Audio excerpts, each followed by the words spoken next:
What's up, everybody? It's Parallax Abstraction, and this is Retro Flashback, showcasing gaming's roots for a new generation. So I have another big compilation pack to check out for you guys today, and it is a doozy. So this is Rare Replay, exclusively on the Xbox One, which is obviously a showcase of games by Rare, which is one of the most iconic developers in video game history, I would say. Definitely one of the most unique and one of the kookiest. This pack was announced at E3 2015 and came out very recently, and it's quite something. And so this video is just going to be, as I do with a lot of these packages, a bit of a top-down overview of the collection itself. There is also a whopping 3-hour video that went up alongside this one, so I streamed all of my research of this game, and I recorded that stream in 1080p 60 frames a second, and I've uploaded that as well, and there's little time indexes in the description that will jump you to all the different games in the collection. So if you want to see a wicked deep dive on this thing and see almost every game in the pack, go check that video out. And even if you want to just see specific games that I don't talk about here, you can easily jump to them in there and get a bigger view of the thing. I'm just going to show you a game from sort of each of the different eras represented in this package. So this package is 30 games for $30, and it spans all the way from the ZX Spectrum era through to the NES, the arcade, the N64, the original Xbox, and the Xbox 360. The value here is unmistakably awesome. If you could buy this package just for the 360 games alone and still be getting a stupid deal. So I'm going to quickly scroll through the list here, and then we'll go through that. So yeah, some of the games in this package maybe won't be as good for you if you are not into really old school stuff and stuff that's pretty punishing in some cases. So a lot of people probably won't care about the ZX Spectrum stuff.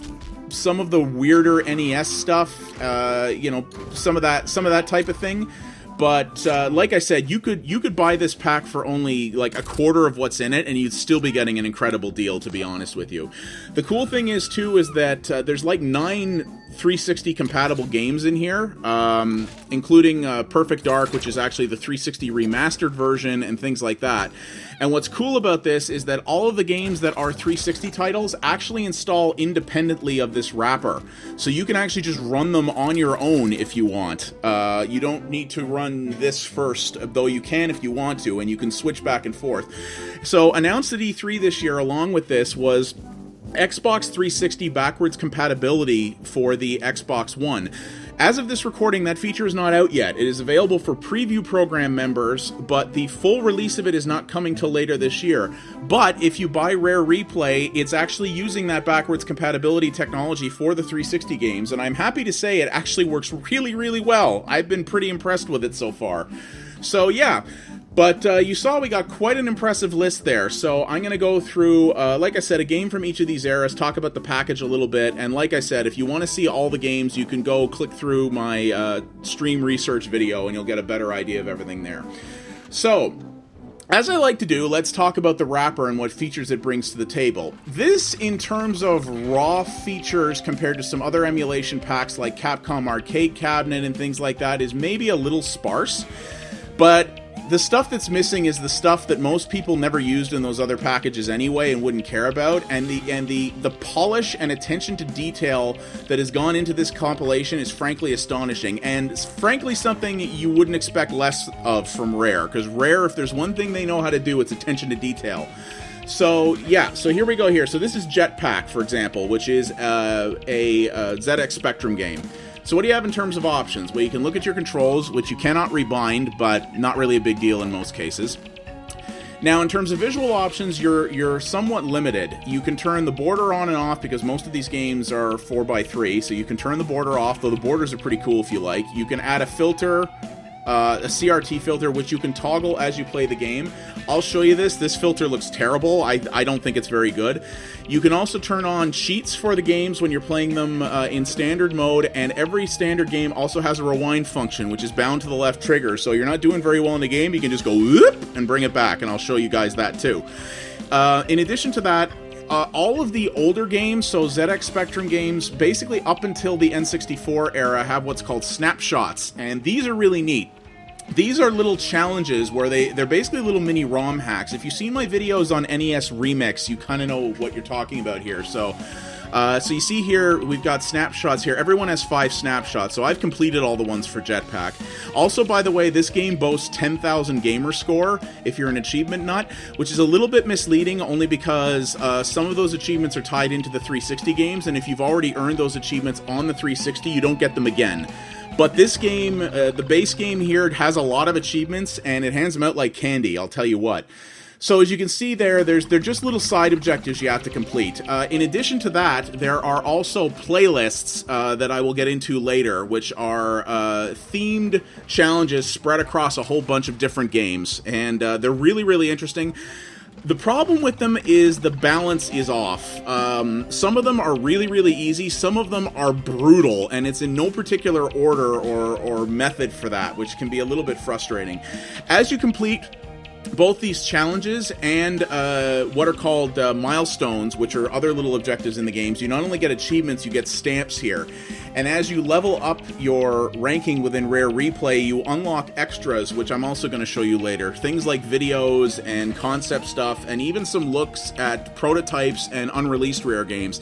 Sadly, those are all locked behind a play wall, which really, really sucks. You have to basically level up in order to get them, and some of the requirements to get to the highest levels, I will dare say, are downright impossible for technical reasons we'll get to later. So anyway, let's load this up here and I'll show you what this looks like. So here's the milestones. You can bring the milestones up here.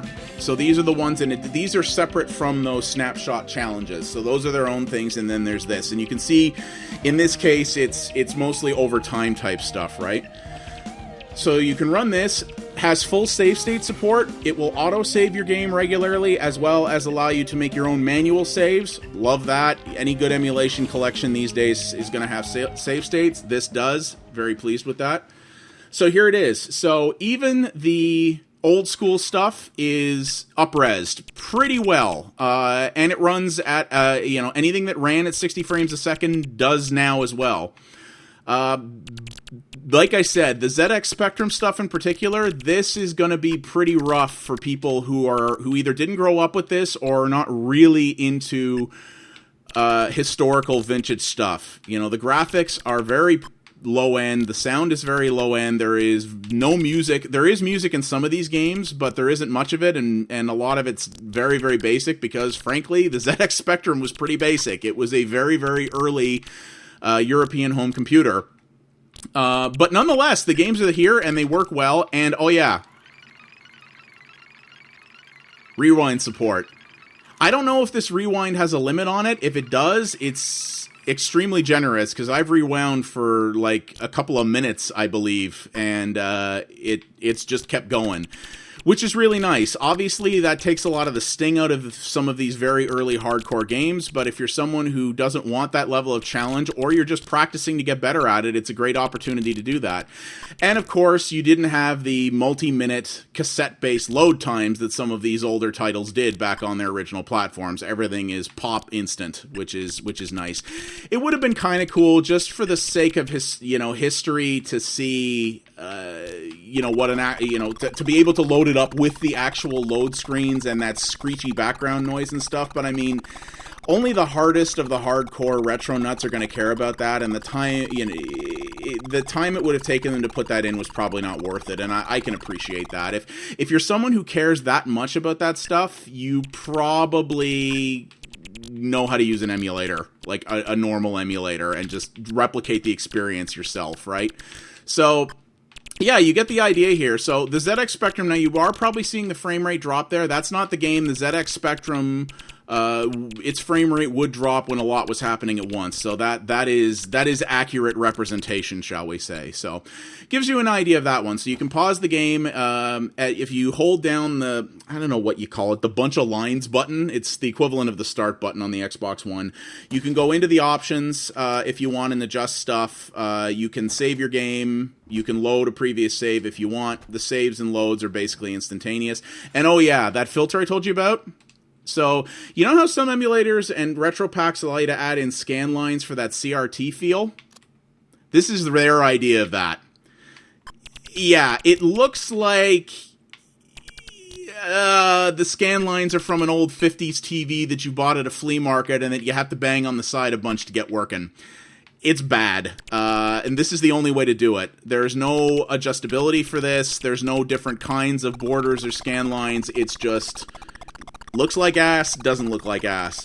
I appreciate the gesture, but really, if that's what if that's all they were going to do, I think they might as well not have bothered. But it's there. If you want it, you can use it. So, I mean, hey, why not? More choice is good, right? All right, so let's get out of here. So that's the ZX Spectrum. Now, there are multiple ZX Spectrum games on here. Maybe I'll show you guys another one super quick. Maybe one that has, like, music and stuff in it. So you can either go back out to that menu, or you can use the left and right bumpers to cycle through the games. But because it does have to load up the menu and all that other stuff, as you can see, it has a little bit of a delay on it when you do it this way. So this is probably not the most elegant way to get around. But, yeah, so like Saberwolf, for example. You'll hear what music on the ZX Spectrum sounds like. So you see a lot of these ZX Spectrum games have Ultimate Play the game as the developer on it. That's what Rare started as. So you can see how basic music on the ZX Spectrum was. So there we go. So like I said, not going to spend a ton of time on each game in this package, but nonetheless gives you the idea there, right? So all right, let's back out of here. So, I'll go on to the next era, which I believe is the NES. So, yeah, I played a lot of Slalom, but let's take a look at one of my favorite Rare games, period, to be honest, and definitely one of their best on the NES, Cobra Triangle. I love this game. This is such a cool title. I'm gonna actually do retro flashbacks on several of the games in this collection, and I will definitely do them out of this collection because it's a great way to do it. So you can see here, I've done all the snapshots in this as well. Like I said, basically the only snapshots I haven't done are the ones that are really, really tough, and there's been quite a few of those. So see, there's a few here. So I'll just give you an idea of what this looks like. Plays just like it does on the NES. Looks like it, sounds like it, all of that jazz. The emulation quality is very, very good quality. And that's good and bad in some ways. Like Rare, the thing that was cool about Rare is that so many of their games had really cool ideas, and Rare games often didn't tend to have a lot of sequels. Rare was not actually big into franchises. They tended to do a lot of one-offs, or games that maybe got a sequel, but never a lot of sequels, which is one of the things I loved about them. And their games are always very creative, often very kooky and weird, in that British kind of way that British devs were kind of famous for, particularly in the 80s. Just that weird flavor where you could look at it and go, yeah, this game was made by British people, and in an endearing way. Like, that's not an insult, right? And that's one of the things I really did love about Rare, and that comes through here.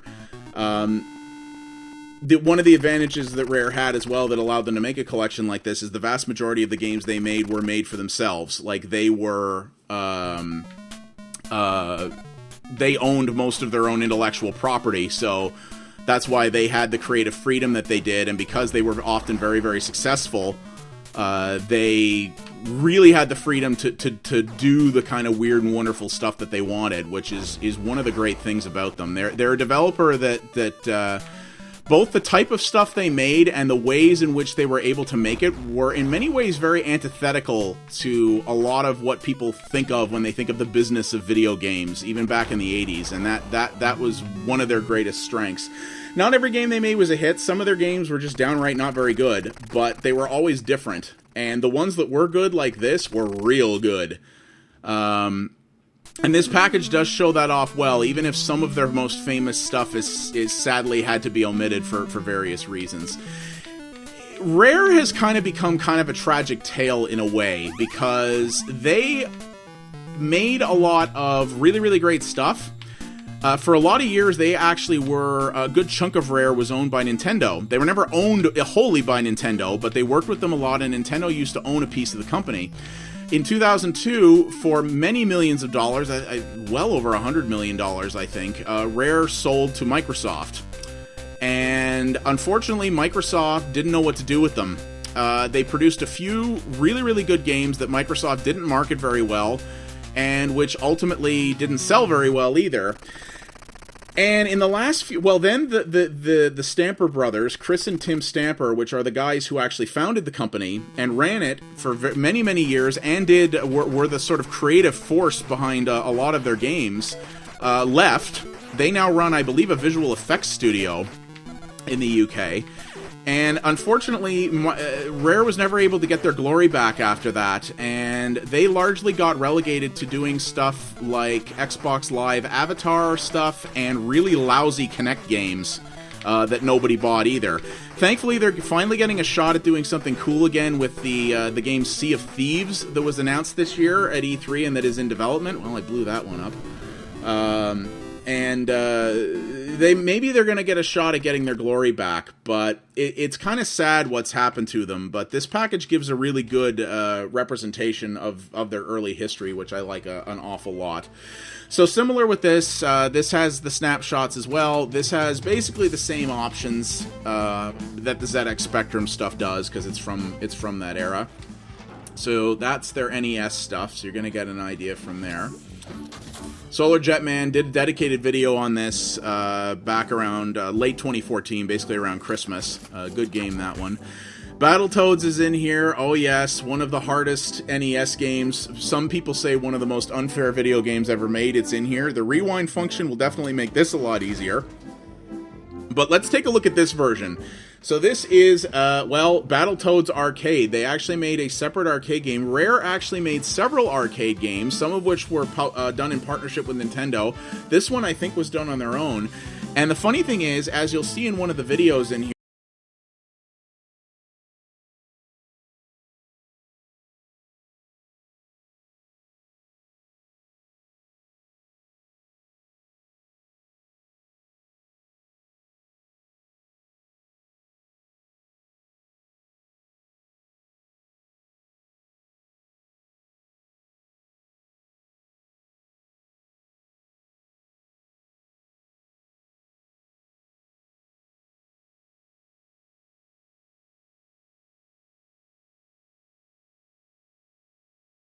boy, will it. If you had to pay money to get to the end of this game, you'd be a pretty broke-ass fool, I'll tell you what.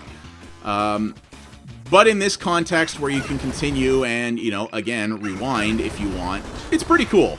I like that. It's fun, and yeah. Battletoads is a weird series, because Battletoads was basically Rare's attempt to rip off Teenage Mutant Ninja Turtles, and they even say it in one of the videos in this, that Battletoads was created pretty much because Rare wanted something they could sell a lot of merch of. And that was how this came about. Which is rather funny in a kind of corporate, cynical kind of way, but Battletoads was really weird in their own way as well. To the point where, like, there was a game that was a crossover with Double Dragon that, of course, is not in here because they don't own Double Dragon. But weird. There is, like I said, when it comes to Rare, one of the words you can use to describe so much of their stuff is just weird, or weird and different. They didn't do a lot of things the way a lot of video game companies did, and even when for companies in the early era of video games, where it was kind of the Wild West and everyone was doing, even the big boys were doing weird stuff. Well, that was horrible. Even once that era went away and the video game industry became a lot more corporatized, and became a lot more like big business, Rare was still out there doing their own weird stuff and finding a way to succeed at it. And I think that's ultimately where they went bad when Microsoft acquired them, because Microsoft, if nothing else, is a corporate company. They're a big business that's run like a big business, and Rare is very much not. Even though they were a reasonably large developer that had a lot of staff and made a lot of money, they were run like a weird little sort of indie startup shop. It really feels like that was the mentality they had there, and that's not how Microsoft works, and I think Microsoft just couldn't make that gel, which is why Rare lost a lot of their magic under Microsoft, which is a real shame. But given how some of Rare's titles have sold in recent years, had those games come out with Rare as an independent company and been released by some other big publisher, would they have done any better? Indeed, would they still be around today? It's hard to say. You know, people can rightfully be displeased with how Rare has faltered under Microsoft, but Rare might not, if it wasn't for Microsoft, Rare might not even be here now. If they were bought by an EA or a THQ or somebody like that instead of Microsoft, they'd probably be long gone. And I think that would be a bigger tragedy, to be honest with you. So, anyway, you get the idea here of Battletoads Arcade. It's the arcade game, plays just like the arcade game, very well emulated, nicely done. Alright, so let's take a look at another era here, what we got next. So this is more N64 stuff that we're getting into now. Now, I really liked Killer Instinct, the original Killer Instinct on the Super NES. Screw you, Jeff Gerstmann, that game was good, you're wrong. KI Gold, it's technically impressive for the time, but it doesn't play very well in retrospect. It plays pretty rough, if I'm honest with you.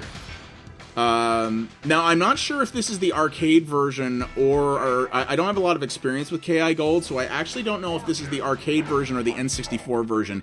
Given the frame rate, I'm going to say arcade, because the N64 was not famous for its 60 frames per second gaming experiences. Also, this version is really, really hard and plays a little bit unfair, which means it's probably the arcade version. So, there you go.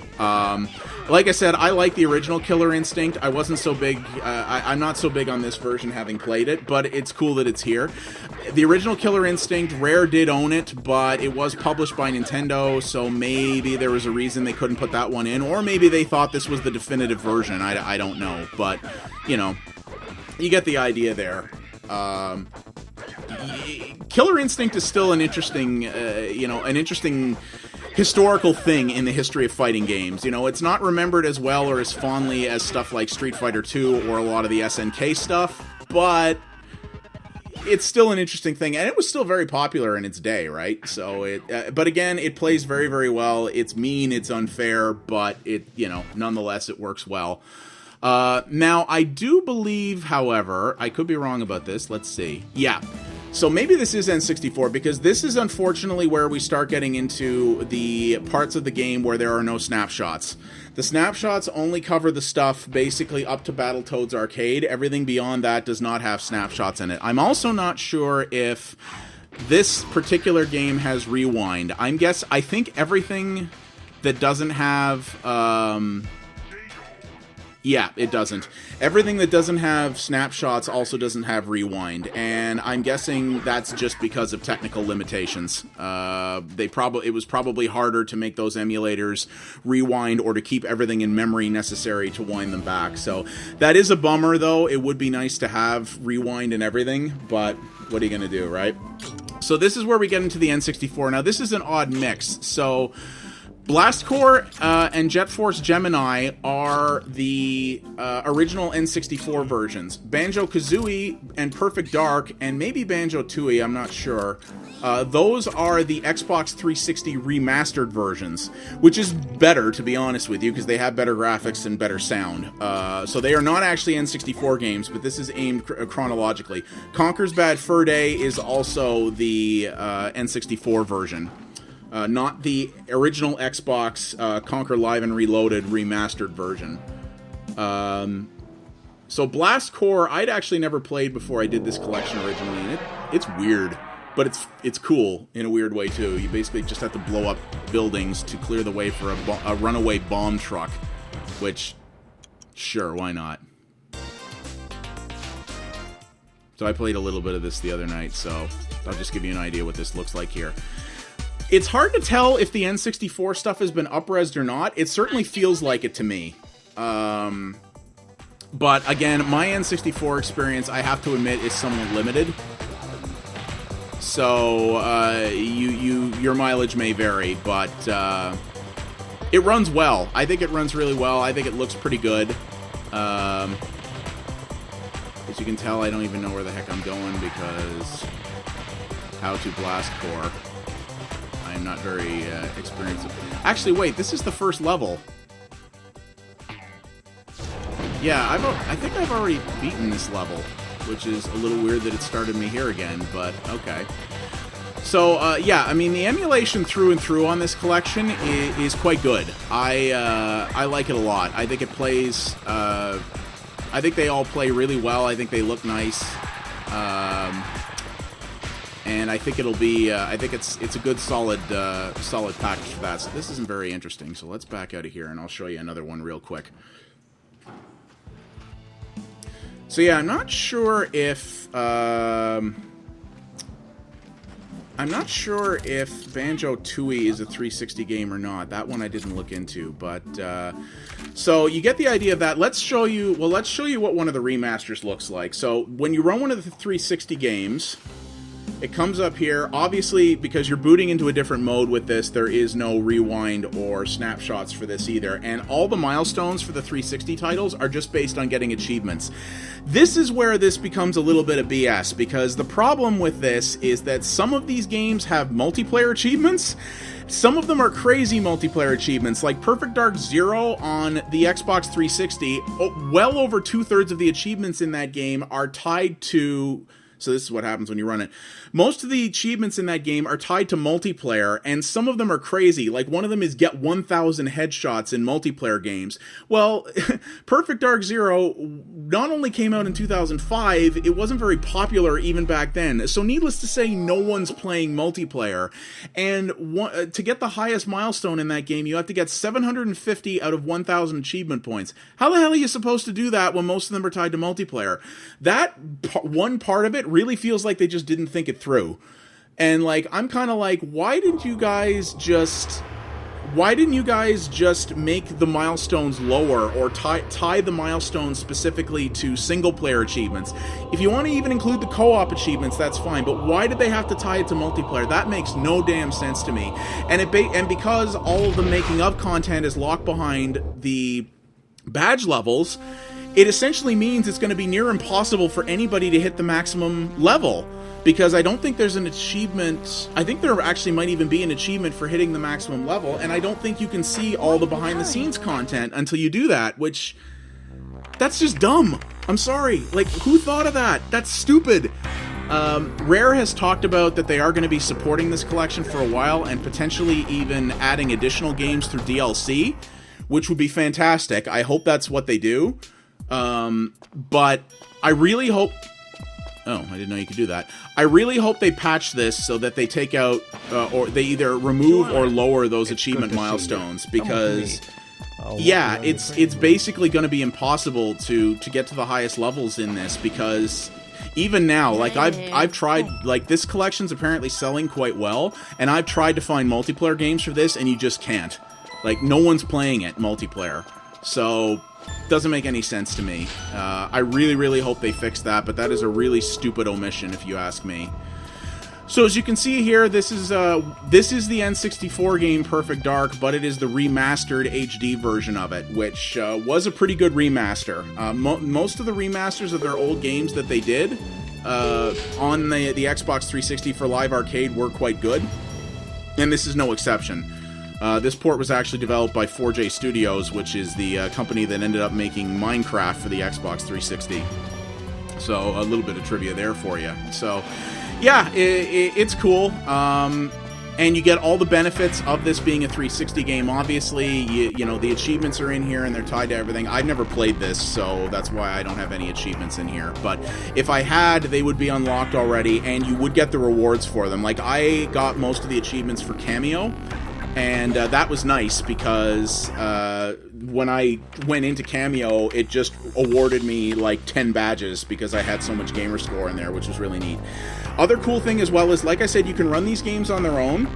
You can also just treat them like any other regular game, so you can back out to your dashboard if you want.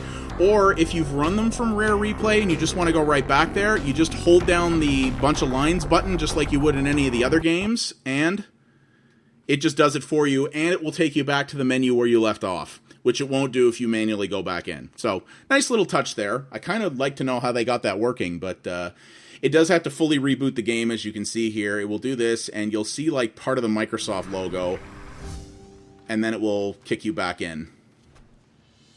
There it is. So to reach milestones in this game, make sure you're connected to Xbox Live while playing, and when you return to the menus, because that's where it pulls your achievement data. So there you go. So gives you the idea with that one. So, alright, so let's move on here from that.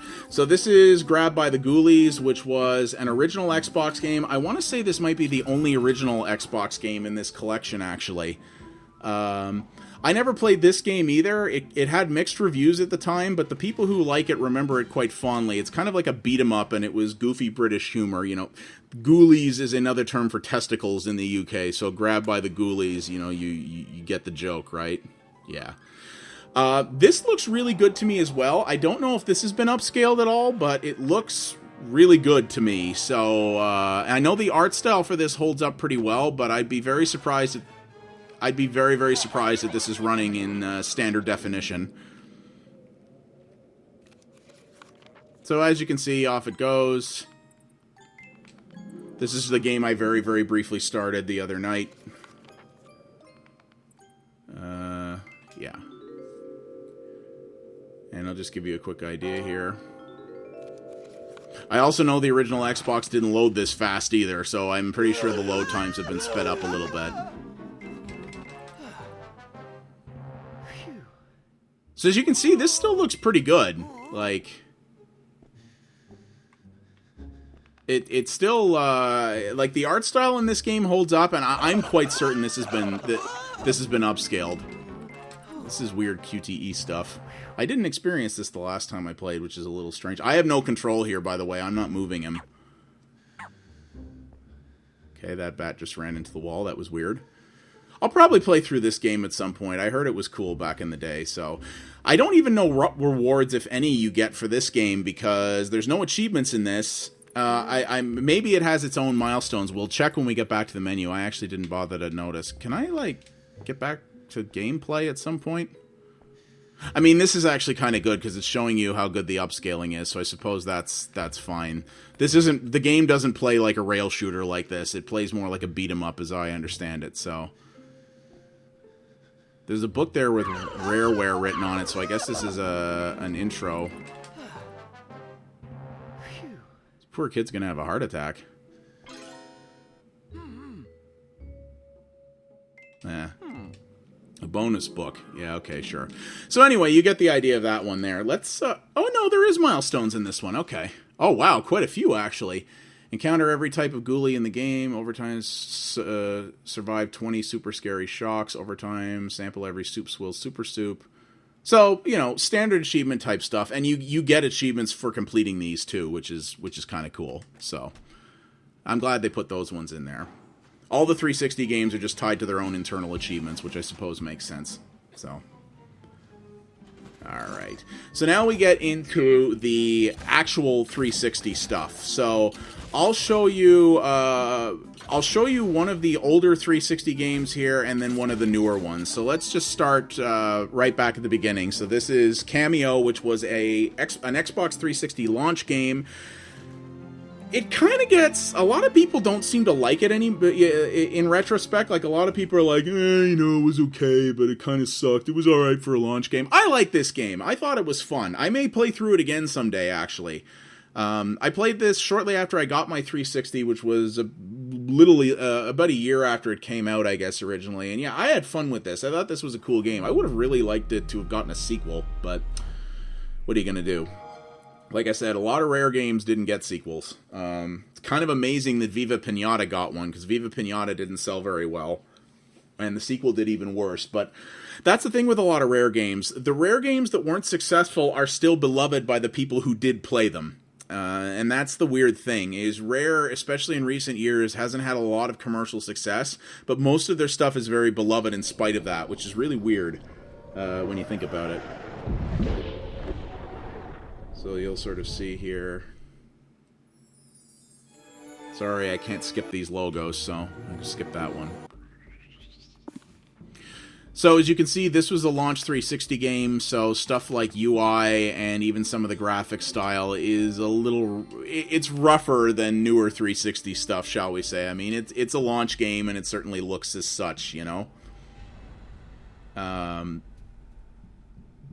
And these 360 titles play exactly like they did on the 360, so Load times are not especially improved. There's no real enhancement to graphics, anything like that. They basically just play like you had a 360 plugged in.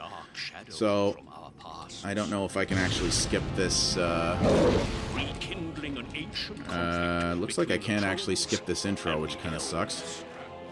But, yeah, unfortunately, my save for this, I don't even know if it still is on my 360, and if it is, it's on the hard drive, not in the cloud, so it didn't see it here. So, but you kind of get what this looks like. This is a video, but it's a video rendered in engine. But you see, that's what was neat about Cameo is, so here you go. So it, you know, this game looks okay, but as you can see, stuff is a little aliased. The textures are probably not as good as they could have been otherwise, and things like that. This is not certainly not the best looking 360 game. I mean, it is an old game. You know, it's 10 years. Oh my God, it's 10 years old. The 360's 10 years old, guys. What the hell? So yeah, it's an old game, but I think it still looks good, and it had the weird charm of Rare, which is what I always really liked about it. So, bit of a Donkey Kong Country homage there. So, anyway, you get the idea of that. I liked Cameo. I'd say you should give this game a chance if you do pick this collection up for yourself. And I'll show you that, and I'll show you BanjoKazooie Nuts and Bolts, which is the sort of newest game in this collection, which is another game that nobody bought but is very revered. I only played a little bit of it back in the day, but I remember it being very, very cool. So I'm going to show you that, and then I'm going to show you the playlists and a very short snippet of what the making of videos are like. Let's run this. Yeah, this is a really good collection overall. The omissions are unfortunate. I mean, it's hard to talk about Rare's history and the high points of their history without talking about, you know, Donkey Kong Country and GoldenEye and all that stuff. But, you know, licensing is what it is, so what are you going to do? It's rather unfortunate that that's not in here. It's also unfortunate, though, also understandable that, like, you want to hear a way in which Rare was really strange. After they got bought by Microsoft, they actually still produced several games for the DS, including a Viva Pinata game. Like, Rare, while owned by Microsoft, produced games for Nintendo handhelds. Like, what? Seeing some of that stuff would be cool, too, in its way. Oh, this went out of sync. That's the first time that's ever happened. That's the one thing I will say is a little bit weird, is that technically this backwards compatibility stuff at time of recording is considered in beta, and yet they're shipping it in a retail product, so I think it does have a couple of weird quirks here and there. But yeah, here it is, BanjoKazooie Nuts and Bolts, and this is an engine, so you can see what it looks like here. Except they love their Comic Sans font in this game, which is just a crime against creativity, but also something Rare probably did for fun, you know, intentionally. So, yeah. So you get the idea here. Unfortunately, I don't have a save for this game either, so it's, well, I do, but it was just right at the start, and unfortunately there's not going to be much that you're going to see here, because it's, a lot of the intro is just running around. But it runs just like the 360 game, and this game is amazing because the main purpose of this game is building crazy cars and contraptions and vehicles in order to complete stuff. And you had total creative freedom to do kind of whatever you wanted, and you could solve puzzles in some really creative ways. If you've got the time to put into it, there are few games like this anywhere, let alone on the Xbox 360, and it was really, really cool, and it is a crime that it didn't sell better. It really is. But it runs great. And that's the thing about this collection. It may be a little light on the customization features for the games, but most of that stuff didn't really matter. Like, having the crazy ability to do stuff with your screen in Capcom Arcade Cabinet was neat. Also totally unnecessary. So, it's cool that that it had that stuff, but it doesn't matter that it's not here. The menus are just full of spit and polish. They're really, really cool. The snapshots, though unbalanced in some ways, are really cool in their own way. Like, even every menu has a little orchestral remix of some of the music that was in the game, which is something they didn't have to do. No one would have noticed if they didn't do that, but they did. And that's the type of thing you come to expect from Rare, and I really like it. So, alright. So, out we go here. So, the snapshots real quick. So you can either go to the individual snapshots from here, through the gallery. You can pick them by games, and as you can see, it will tell you how many snapshots you've completed. I've done some of them, not all of them. And then you can go to the playlists, and the playlists are very simple. They are collections of snapshots from different games that are based around a theme. So you have to complete objectives across certain games within a certain number of lives. Basically, every time you fail a challenge, you lose a life, and you have a certain number of them. You may have noticed I hadn't beaten any of these yet. These things are brutal! They are really, really, really brutal. I haven't beaten one of them yet. They are really tough and will definitely require a lot of skill and effort and time. But, again, cool that they put them in here. I think it's a really, really neat little touch. And I really like it. So, and there's achievements tied to these, of course. So, if you want to dig into that, you can do that. Also, all the games and all of these snapshots have full online leaderboard support. So, of course, if you want that, you can get it. Here's the globals here. As usual, the top slots are all filled with friggin' savants, but they're all there, so you can totally do that, which is great. And then the last thing I'll show you really quick here, we're not going to play through a full one because this is already running really, really long, is Rare Revealed, which is, these are the unlockable video companions that talk about various things with the company. Again, for something that's supposed to be about showcasing the history of Rare, it is really, really stupid that these videos are locked behind a paywall and that you have to unlock them to view them. I think anything involving history should just be showable to people who want to see it. I think you're really doing the consumer a disservice by locking this stuff away, and some of it is locked so far away that I don't know how you'll ever get to it, because you have to get to such high levels that, like I said, you would probably have to do things like get the milestones in the 360 games that have nearly unachievable achievements. Because I don't know why you do that. I think that's really bad design, and I think that's really an unfair thing to do. But this is what you get. You get these videos. The videos are really nicely produced. They're in real nice high resolution, with a bunch of Rare veterans who are still there, despite everything that this company's gone through. Some of the most iconic people from Rare are still there. Sadly, not the Stamper Brothers. The Stamper Brothers, Chris and Tim, were the people who founded the company, and they are nowhere to be seen. They are acknowledged by name in the credits, buried in the credits, and that's it. I don't know if there's bad blood. I don't know if it's because I've been told, just from reading, that the Stampers are apparently very kind of hermited people. Like, they never like to talk to the press, and they don't like to do interviews, so maybe they didn't want to be a part of it. But that's a real shame. Like, Rare exists and had a lot of its personality because of Chris and Tim Stamper, and to see them basically not acknowledged in here at all is a real shame. But what are you going to do, right? So, yeah, and yeah, there's stuff here like rare tunes, previously unheard music from across the years. This is apparently the most fascinating stuff, which is you actually get to see interesting looks at games that Rare that basically never got released. Like, look, Cameo 2, Black Widow, Tailwind. These were all games that were due to come out and never did. Unless you've got the time and or ability to get some of these 360 achievements, or if you have them already, you might be lucky enough to have them already, you might have to YouTube this stuff. Don't normally like to encourage that, but I want to see this stuff, and I don't know if I'll ever be able to get to a point, literally if I'll ever be able to get to a point where I can look at this, and this stuff just should have been available from the beginning. So, yeah, you know, if you buy this, you've already given them your money, so go YouTube this stuff if you really want to see it. But it's neat content, and I'm glad it's there. So, overall, over 40 minutes later, good God, what do I think about this? I think this collection is great. I would have liked, it would have been nice to see some of the gaps in it represented, but, you know, again, I understand that. That's the way the business works, so what are you going to do? I would have liked to have seen some of that. Let's end out on some Snake Rattle and Roll, why not?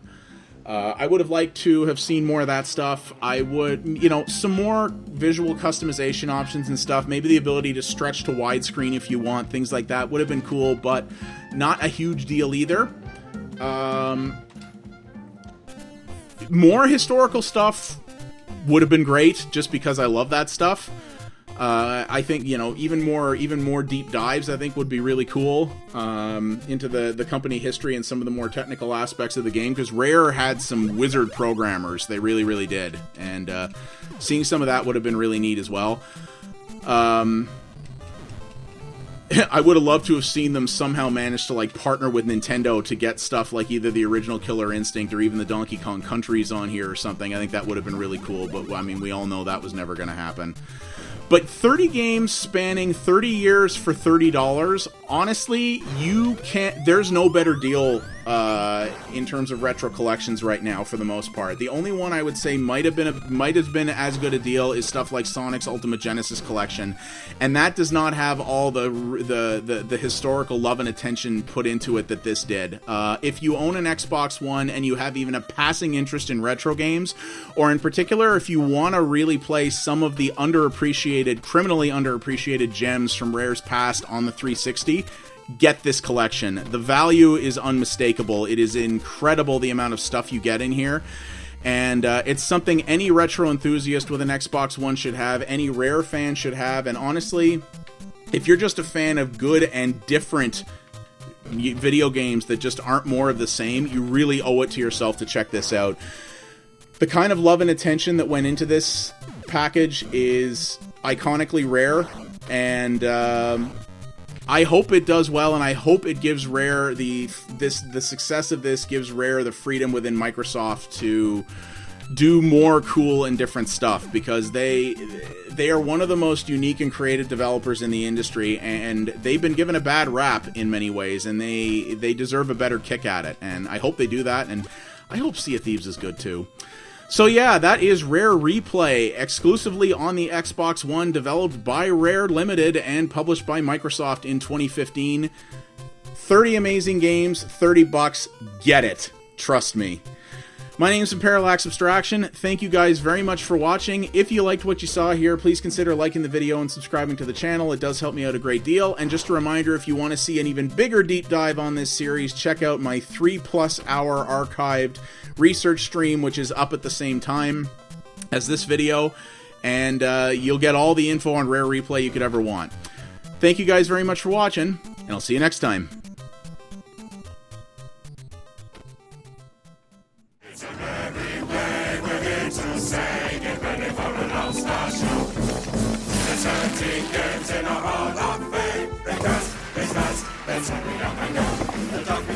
In store for pimples and some hash. Focus run like Ghoulies while Conquer grabs the cash. Jetpack scorches aliens with new company's jetpack. There's buildings to demolish and they're bouncing to one side. It's a